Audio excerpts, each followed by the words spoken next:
तो हेलो दोस्तों, कैसे हो आप लोग।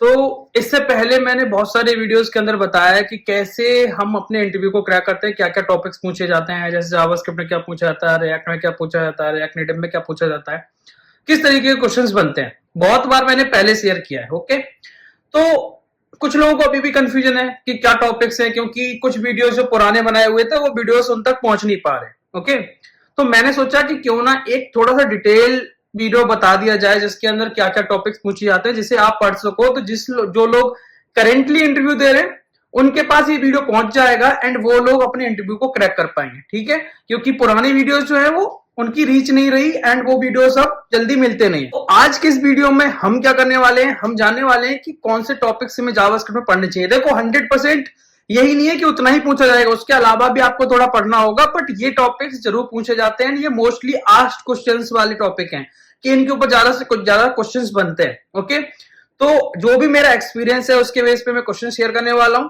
ठीक है, तो अगर आप नोट डाउन करना चाहो तो नोट डाउन कर लेना, अदरवाइज एक क्वेश्चन की सीट की लिंक ऑलरेडी मैं एक वीडियो में डाला, जिससे इससे पहले जो वीडियो मैंने डाला था how to get a job, उसके अंदर मैंने एक क्वेश्चन सीट शेयर की थी। तो आप वो वाली लिंक मैं आपको इस वीडियो में दे दूंगा, वहां से आप क्वेश्चंस को देख सकते हो। बाकी मैं आपको थोड़ा डिटेल में बता देता हूं कि कौन कौन से टॉपिक्स पूछे गए थे मेरे से, एंड जब एक्सपीरियंस स्टार्टिंग में कम था उस टाइम पे भी एंड अभी के टाइम पे दोनों बता देता हूं।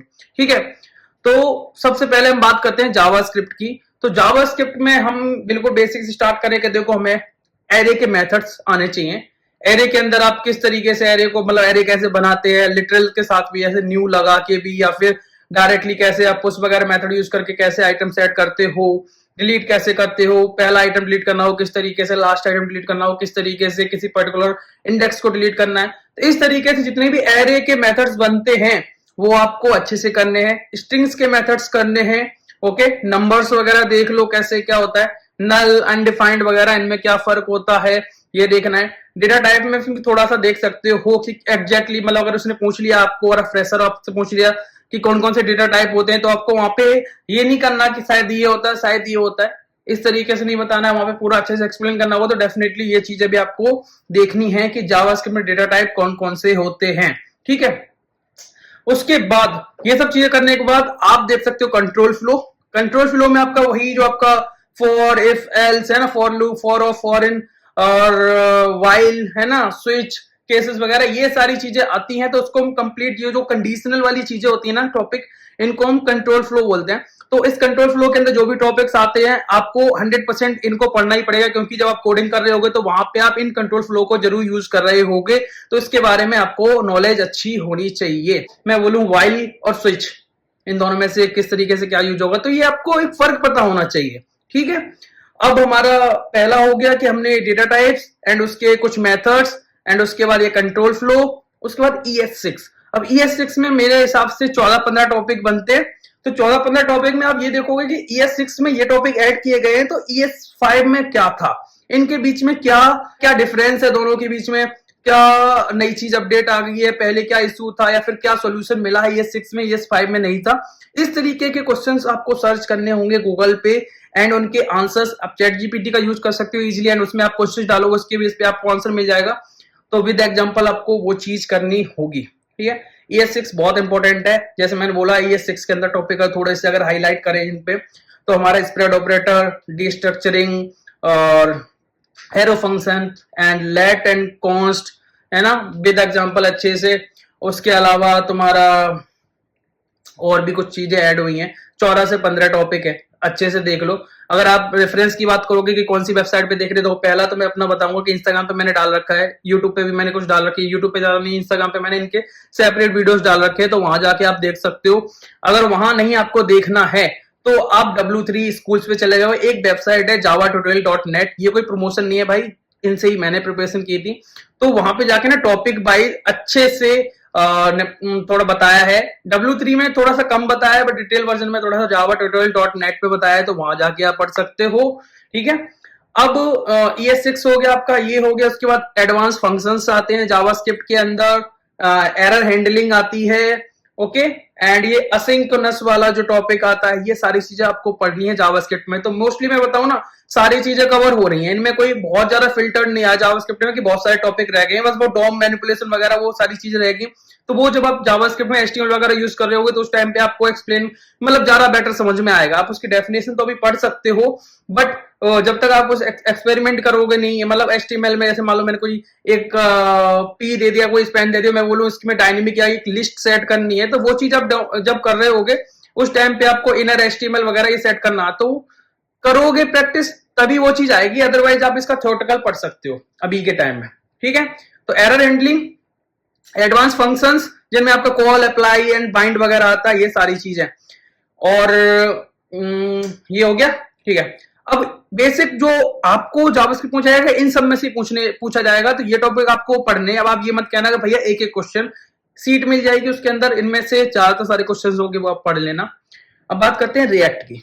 देखो रिएक्ट के अंदर सबसे पहली चीज है क्लास कंपोनेंट, फंक्शनल कंपोनेंट, आपके हुक्स, लाइफ साइकिल मेथड के जो क्लास कंपोनेंट है उसका लाइफ साइकिल मेथड का एक सीक्वेंस पूछेंगे, किस तरीके से इंप्लीमेंट होता है, किसका क्या फायदा है ना।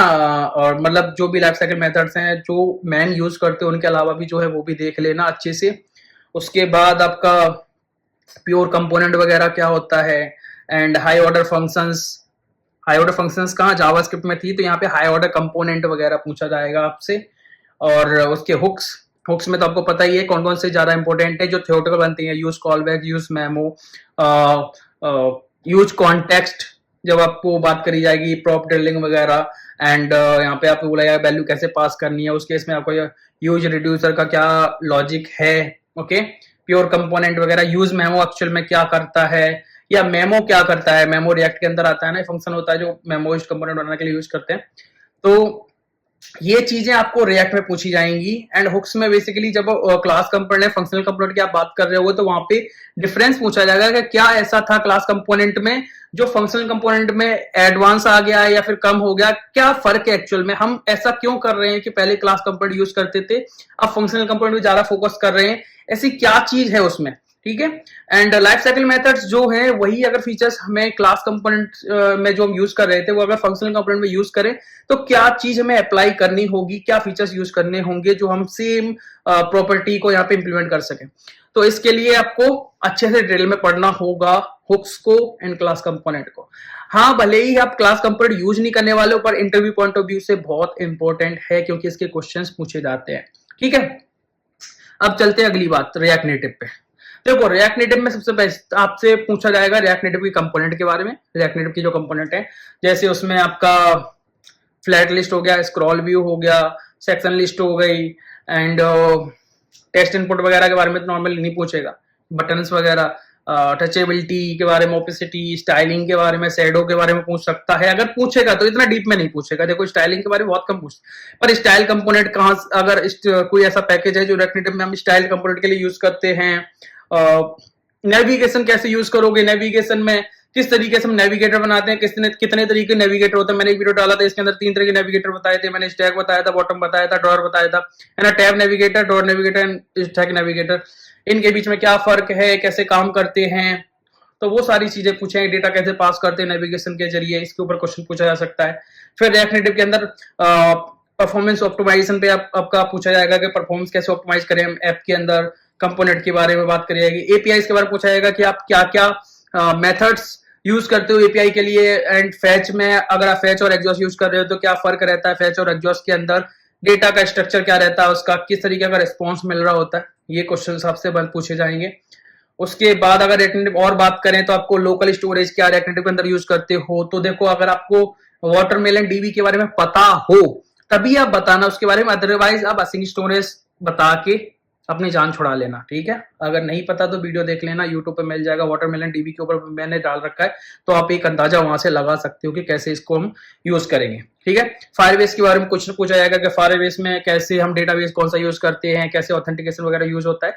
तो एक ये आपसे इंप्लीमेंट करके नहीं पूछेगा वहां पे कि इंप्लीमेंट करके दिखाओ, बट एक नॉलेज होता है, जस्ट एक ऊपर से आपको एक ओवरव्यू देना है उस टॉपिक का, जिससे उसे एक आइडिया लग जाए कि हाँ ये चीज आपने कभी ना कहीं की है। ठीक है, तो इसलिए मैं बोलता हूं कि पूरी चीज नहीं आती तो एटलीस्ट उसका एक फ्लो तो आप पढ़ लो जिससे आप वहां पे एक्सप्लेन कर सको। रोडेक्स टूल किट के ऊपर क्वेश्चन पूछेगा, स्टोर वगैरह कैसे सेट करते हैं, स्लाइसेस कैसे बनाते हैं, तो ये आपको बिल्कुल एकदम माइंड में जो मैप बनता है ना इसका, एक जो लिंक बनते हैं कि कैसे स्टोर को हम ऐड कर रहे हैं प्रोवाइडर के अंदर, कैसे स्टोर के अंदर हम स्लाइस को ऐड कर रहे हैं, स्लाइसेस के अंदर हम रिड्यूसर कैसे बना रहे हैं, कैसे एक्शंस डिफाइन कर रहे हैं, ये सारी चीजें आपको अच्छे से पता होनी चाहिए, ठीक है। और रिएक्ट नेटिव में और बात करें तो उसके बाद आती है थर्ड पार्टी की, आपसे पूछेगा कौन कौन सी कंपोनेंट के लिए आप लाइब्रेरीज यूज कर रहे हो, ग्राफक्यूएल क्या होता है, ग्राफक्यूएल कभी यूज किया है नहीं, तो अगर आपको पता नहीं हो तो भाई बेझिझक बोल देना नहीं यूज किया, रिक्वायरमेंट नहीं पड़ी। ऐसा नहीं है कि आप कर रहे हो, इससे कोई फायदा नहीं है, क्लियरिटी होनी चाहिए, ठीक।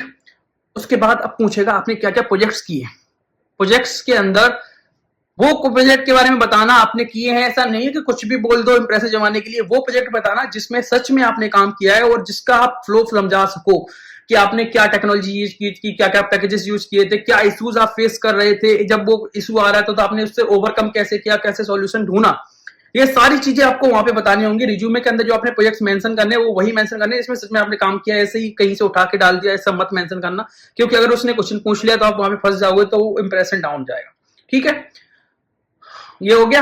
फिर आपसे पूछा जाएगा पुरानी कंपनी के बारे में, कैसे काम किया था, क्या काम कर रहे थे वहां पे, आपने टीम संभाली थी या टीम के अंडर में थे, किस तरीके से आप टीम के साथ काम कर रहे थे, कभी आपको कोई ऐसा तो नहीं हुआ कोई इश्यू आया किसी के साथ, वगैरह वगैरह बहुत सारे क्वेश्चंस बन सकते हैं रिलेटेड टू, बोल सकते हैं मैनेजमेंट की चीजें हैं कि आप कैसे मैनेज करते हो किसी कंपनी में, कैसे आप बिहेव करते हो, तो ये बिहेवियरल राउंड एक तरीका बोल सकते हो, उस पे क्वेश्चन पूछे जाएंगे, तो वहां पे आपको कूल माइंड से एक्सप्लेन करना है सारी चीजों को। एंड एक चीज याद रखे, झूठ मत बोलना यार, देखो कभी कोई चीजें काम कर जाती है झूठ बोल के, बट हर बार नहीं काम करती, तो जो जेन्युइन है उसको बताना, उसको एक्सप्लेन करना, सामने वाला इंसान अगर अंडरस्टैंडिंग है तो समझेगा, और नहीं होगा तो आप कितना भी झूठ बोलोगे तब भी नहीं समझेगा, तो अपना एक लेवल मेंटेन करके रखना, ओके।